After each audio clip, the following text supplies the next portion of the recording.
It's an increasingly hostile world to a Christian faith. But if your life looks like Jesus, people will ask you. They might be hostile when they ask you. They might be interested when they ask you, but they'll ask you, or at least ask about you to other people. But about what? Did you notice in the text? About the reason for the hope you have. This is a daunting world with negativity just everywhere, all the time. And if social media is any barometer, it's not getting any more positive. And so here's the question. Do you have hope? Do you live in this world so hope-filled that someone says, "What's with you, man? Lady, what's going on in your life? You have no reason to be this hopeful." And then you say, "I have every reason to be this hopeful. Let me defend this hope for you."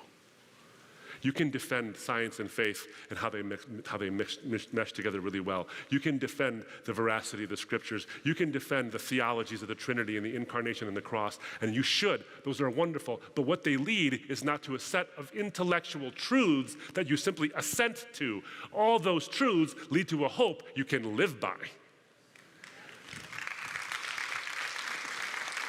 But we do it with gentleness and with respect. And in fact, we see this repeated in 2 Timothy chapter 2, verse 24.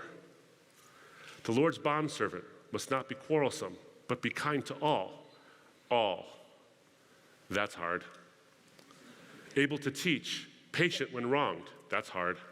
With gentleness, correcting those who are in opposition. That's really hard.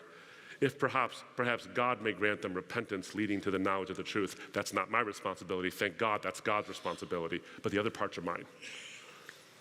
See, a quarrel is different than an argument.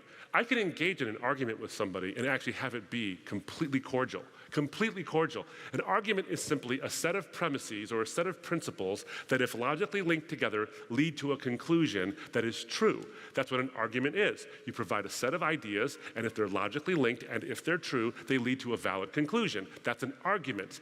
That is not a quarrel. If you present an argument and it becomes heated and you start getting involved in sort of the back and forth of making somebody feel terrible or responding when somebody makes you feel terrible, argumentation has left the building and quarrelsomeness has entered the room. And we're not to engage in quarreling. But it's so easy nowadays, friends. It's so easy because what we do is we polarize. What we do when we engage, whether you're a Christian or you're not a Christian, by the way, and I don't care what your persuasion is politically, I don't care what your persuasion is religiously, I don't care what any of that stuff is, we are polarizing people. We have a penchant for wanting to do this. Social media has the polarization issue is the human weed, and social media is Miracle-Gro. Borrowing that from a friend of mine. So we don't really need a whole lot of help being polarized. So what we do is we end up demonizing somebody else. We're trying to offer them the good news, or they're trying to show us why things are wrong. And there's this world of demonization, but we're to act differently than that. We are to act differently. When you hear the words of C.S. Lewis, perhaps you can do some self-reflection on this. I know I need to. Lewis said this: suppose one reads a story of filthy atrocities in the paper, back when people read papers.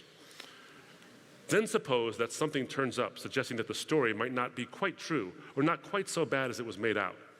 Is one's first feeling, thank God, even they aren't quite so bad as that? Or is it a feeling of disappointment and even a determination to cling to the first story for the sheer pleasure of thinking your enemies are as bad as possible? If it is the second, then it is, I'm afraid, the first step in a process which, if followed to the end, will make us into devils. And he goes on to say that it will turn this world into a universe of pure hatred. Christians are responsible for doing this. Non-Christians are responsible for doing this. This is what happens. But if we're to be people of the truth, if we follow the one who claims to be the way, the truth, and the life, that means that our way needs to be truthful and life-giving, not demonizing.